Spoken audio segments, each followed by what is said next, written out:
ಬಿಸಿ ಬಿಸಿ ಅನ್ನಕ್ಕೆ ಚಳಿಗಾಲಕ್ಕೆ ಹೇಳಿ ಮಾಡಿಸಿದಂತಹ ಒಂದು ಸಾರನ್ನು ನಾನು ಇವತ್ತು ಮಾಡ್ತಾ ಇದ್ದೇನೆ. ಮೊದಲಿಗೆ ಒಗ್ಗರಣೆ ಹುಟ್ಟಿಗೆ ಅರ್ಧ ಚಮಚ ಎಣ್ಣೆ, 3 ಬ್ಯಾಡಗಿ ಮೆಣಸು, 1 ಚಮಚ ಕಾಳುಮೆಣಸು, 1 ಚಮಚ ಜೀರಿಗೆ, 5-6 ಎಸಳು ಬೆಳ್ಳುಳ್ಳಿ, ಅರ್ಧ ಚಮಚ ಸೋಂಪು ಅಥವಾ ಬಡೆ ಸೊಪ್ಪನ್ನು ಹಾಕಿ ಹದವಾಗಿ ಹುರಿಬೇಕು. ಒಳ್ಳೆ ಪರಿಮಳ ಬರೋ ತನಕ ಹುರ್ಕೊಳ್ಳಿ.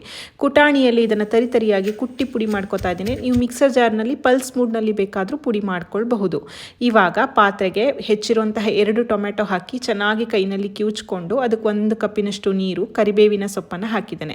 2 ಚಮಚ ಬೇಳೆಯನ್ನು ಮೆದುವಾಗಿ ಬೇಯಿಸಿಟ್ಕೊಂಡಿದ್ದೇನೆ. ಇವಾಗ ಟೊಮೆಟೊವನ್ನು ಬೇಯಿಸೋದಕ್ಕಿಟ್ಟು ಮಾಡಿದಂತಹ ಪುಡಿ, ಬೇಯಿಸಿದಂತಹ ಬೇಳೆಯನ್ನು ಹಾಕಿ ನೀರನ್ನು ಹಾಕಿ ಸಾರಿನ ಹದಕ್ಕೆ ಮಾಡಿಕೊಂಡು ರುಚಿಗೆ ತಕ್ಕಷ್ಟು ಉಪ್ಪನ್ನು ಸೇರಿಸಿ ಚೆನ್ನಾಗಿ ಕುದಿಸ್ಕೊಂಡು ಕೊತ್ತಂಬರಿ ಸೊಪ್ಪನ್ನು ಹಾಕಿ ಒಂದು ಗಮ್ಮತ್ತಿನ ಒಗ್ಗರಣೆಗೆ ತುಪ್ಪ, ಸಾಸಿವೆ, ಇಂಗು, 1-2 ಹೆಚ್ಚಿರುವಂತಹ ಹಸಿ ಮೆಣಸಿನಕಾಯಿ, ಸ್ವಲ್ಪ ಕರಿಬೇವಿನ ಸೊಪ್ಪನ್ನು ಹಾಕಿ ಒಗ್ಗರಣೆ ಕೊಟ್ಟರೆ ರುಚಿಕರ ಸಾರು ತಯಾರಾಗುತ್ತೆ.